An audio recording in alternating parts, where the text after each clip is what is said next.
Hello my dear students, कैसे हैं आप सब। आई होप आप सब अच्छे होंगे। और मैंने अभी तक जो वीडियोस में आपको माइक्रो मैक्रो का meaning, circular flow of national income, ये सब कुछ कराया, आपको समझ में आया होगा आई होप।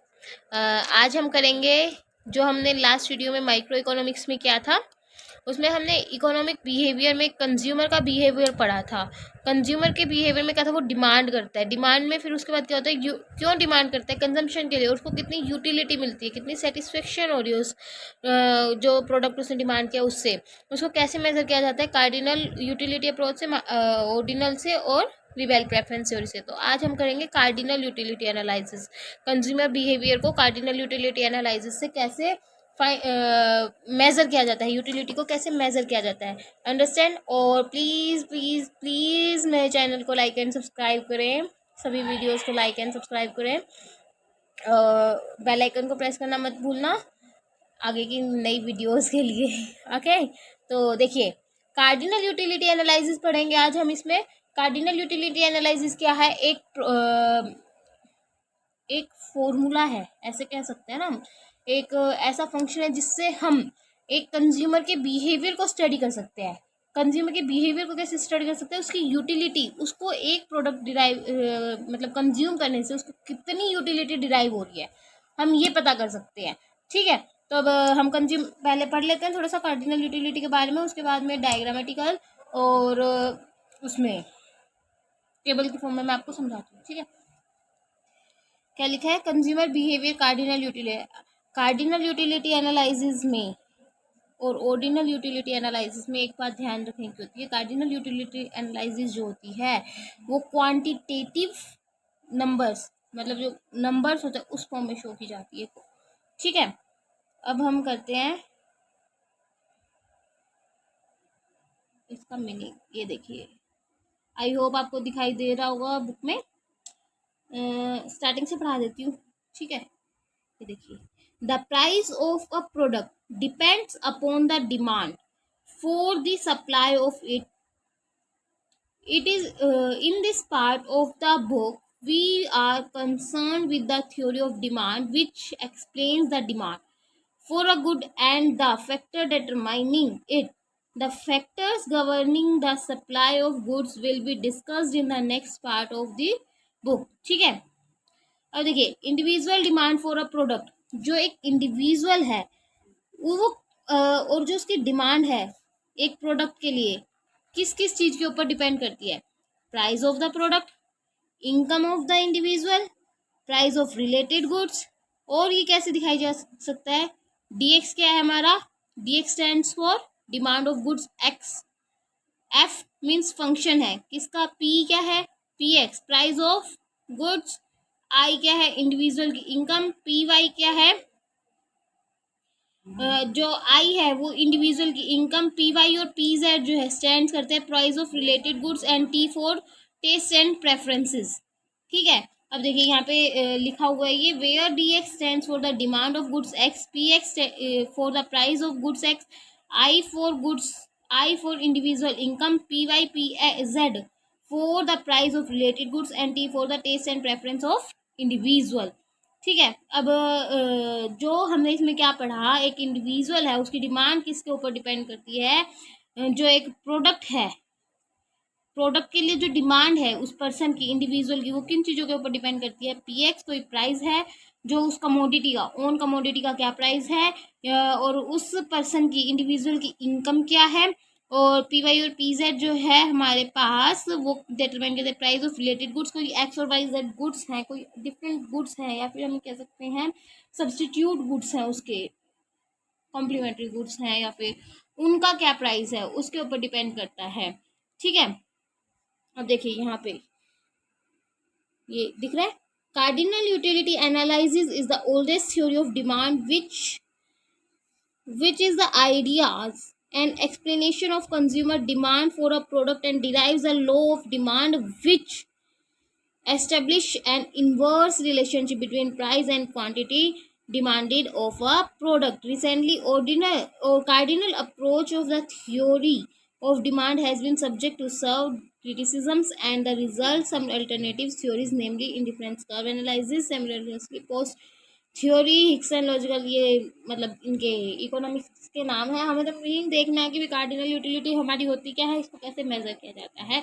और हमने इसमें देखा एक इंडिविजुअल की डिमांड कौन कौन से फैक्टर्स पर डिपेंड करती है, कौन कौन से फैक्टर्स उसको अफेक्ट करते हैं। ठीक है, अब हम देखते हैं, ऊपर से ओवरव्यू कर लेते हैं। एजम्पशंस क्या है कार्डिनल यूटिलिटी एनालिसिस में। The cardinal measurability of utility, जो कार्डिनल मेजरेबिलिटी है यूटिलिटी की, वो क्या कहते हैं, the exponent of cardinal utility analysis regard utility be cardinal concept. In other words they hold that utility is measurable as quantifiable entity.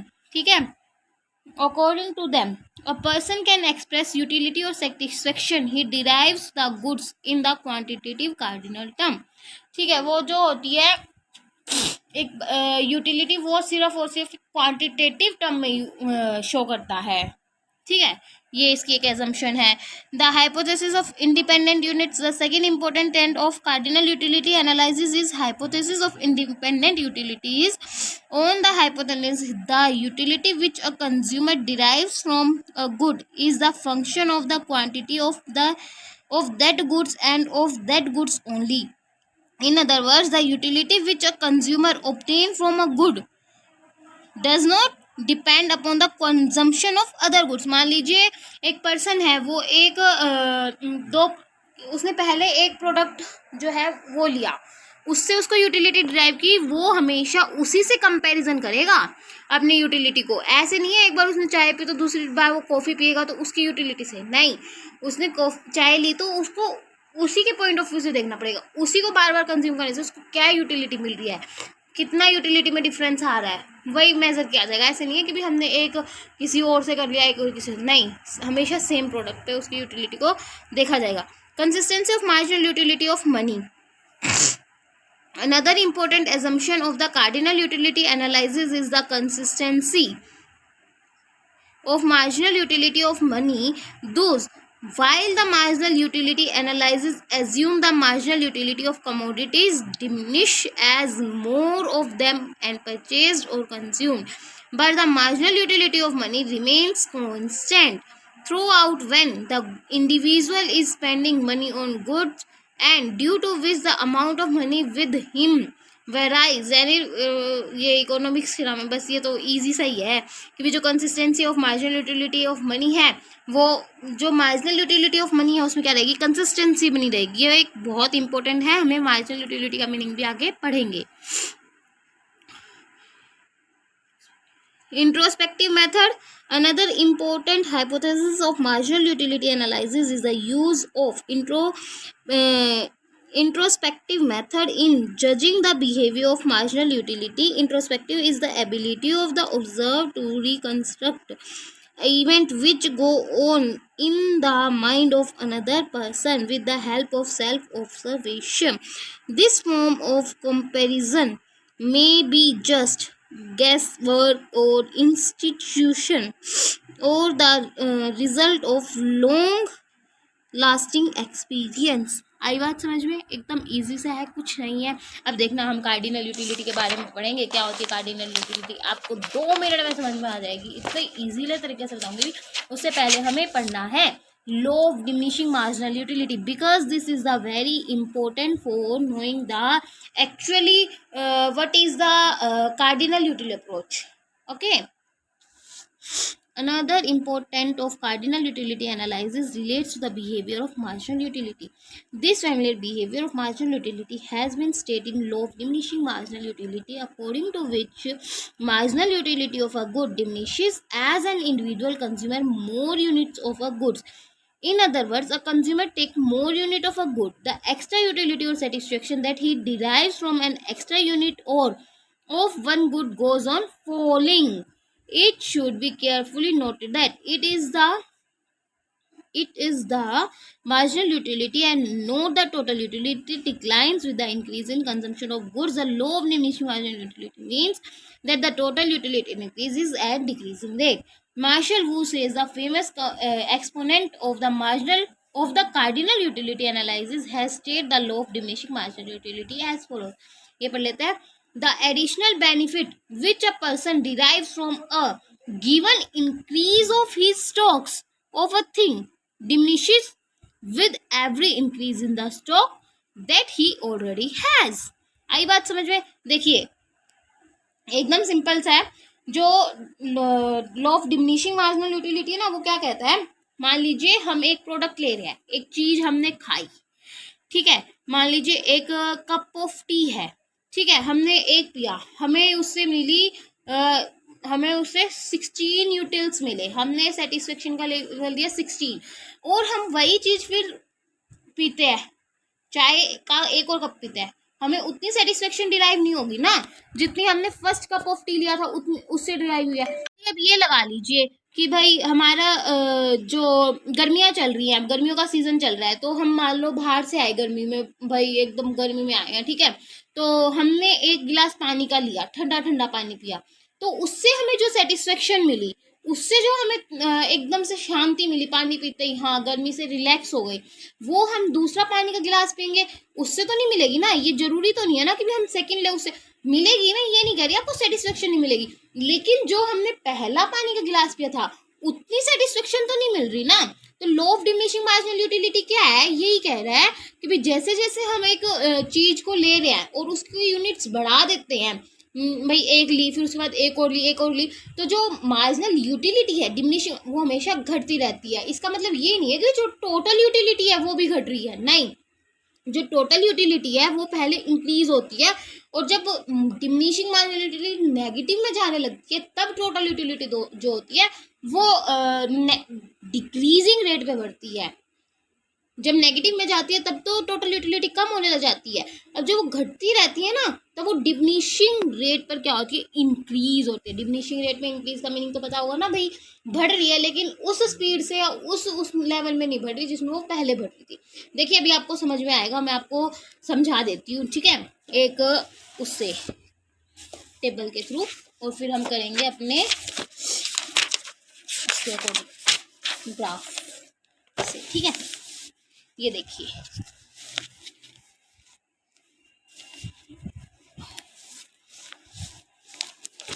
हम ले लेते हैं कि भाई हमने लिया टी, ले लेते हैं टी, कमोडिटी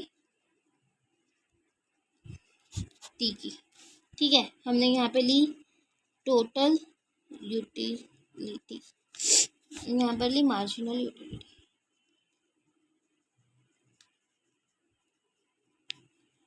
ठीक है, हमने एक कप ऑफ टी पिया, ठीक है, तो हमें टोटल यूटिलिटी उससे डिराइव हुई, जस्ट सपोज 12, तो और जो मार्जिनल यूटिलिटी है वो भी कितनी हुई 12, सेकेंड कप ऑफ टी लिया, ठीक है, तो हमें टोटल यूटिलिटी तो इंक्रीज हो रही है बट जो हमारी मार्जिनल यूटिलिटी है वो क्या हो रही है, डिक्रीज हो रही है। ऐसे ही देखिए 3 4 5 6 7, ठीक है, तो हमारी जो टोटल यूटिलिटी है वो तो इंक्रीज हो रही है, 36 हो गई, 40 होगी, 41 हो गई, फिर क्या होगा 39 हो गई, और ये मार्जिनल यूटिलिटी है 8 6 4 1 -2।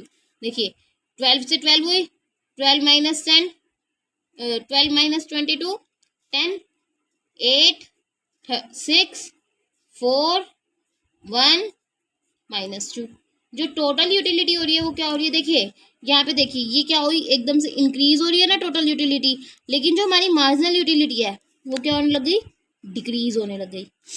ये क्या हो रही है, इंक्रीज हो रही है एट इंक्रीजिंग रेट। अब देखो यहाँ पे जो है टोटल यूटिलिटी क्या हो रही है, इस प्लेटफॉर्म पे टोटल यूटिलिटी क्या हो रही है, इंक्रीज तो हो रही है बट कौन से रेट पे हो रही है, डिमिनिशिंग रेट पे। कौन से रेट्स पे हो रही है, डिमिनिशिंग रेट पे इंक्रीज हो रही है। और यहाँ पे देखिए हमारी जो टोटल मार्जिनल यूटिलिटी है वो क्या होने लग गई, डिक्रीज होने लग गई। अब यहाँ पे टोटल यूटिलिटी जो है हमारी डिक्रीज हो रही है ना टोटल यूटिलिटी, तो हमारी मार्जिनल यूटिलिटी क्या है, नेगेटिव में चली गई। किस में चली गई, नेगेटिव में, ठीक है। अब इसको हम करेंगे हमारे ग्राफ के थ्रू। अब हम लेंगे एक ग्राफ बनाएंगे, थोड़ा सा हो सकता है टेढ़ा मेढ़ा बन जाए क्योंकि मैंने एक हाथ में फ़ोन पकड़ा हुआ है, मैं एक हाथ से बना रही हूँ, ठीक है। ये देखिए हमने लिया एक ग्राफ, ये वाई एक्सिस, ये एक्स एक्सिस, और इसको देखिए अब हम ऐसे बनाएंगे,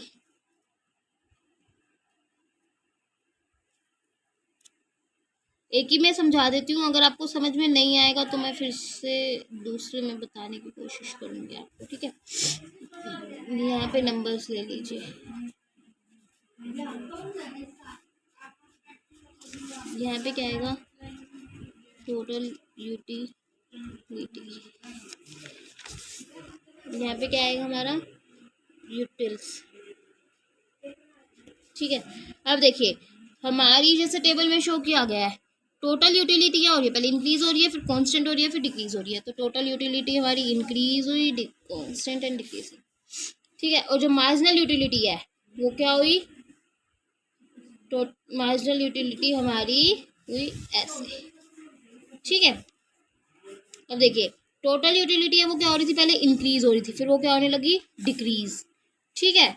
अब जिस लेवल पर हमारी जो ये टोटल यूटिलिटी है,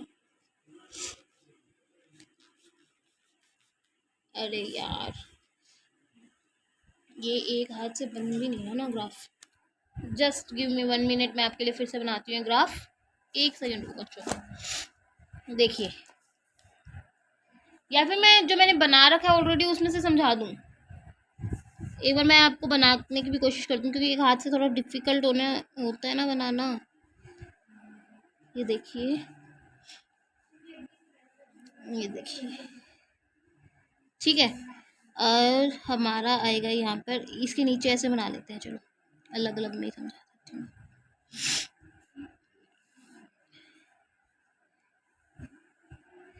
आई होप अब सही बन जाए, क्योंकि थोड़ा डिफिकल्ट होता है एक हाथ से बनाना। और यहाँ पे क्या है, मार्जिनल यूटिलिटी, यहाँ पे आ जाएंगे हमारे यूटिल्स, यहाँ पे x, यहाँ पे y, यहाँ पे भी x, यहाँ पे भी y। अब देखिए ये हमारी टोटल यूटिलिटी क्या है, यहाँ पे tu लिख दो, यहाँ पे mu लिख दो, कांस्टेंट, एंड वहीं जहाँ पर ये कांस्टेंट होगा वहाँ पे mu क्या होगा, 0। अब देखिए ये हमारी टोटल यूटिलिटी क्या हो रही है, इंक्रीज हो रही है ना, बट जो मार्जिनल यूटिलिटी है, दिख रहा है आपको ग्राफ, मार्जिनल यूटिलिटी क्या हो रही है, वो डिक्रीज होने लग रही है।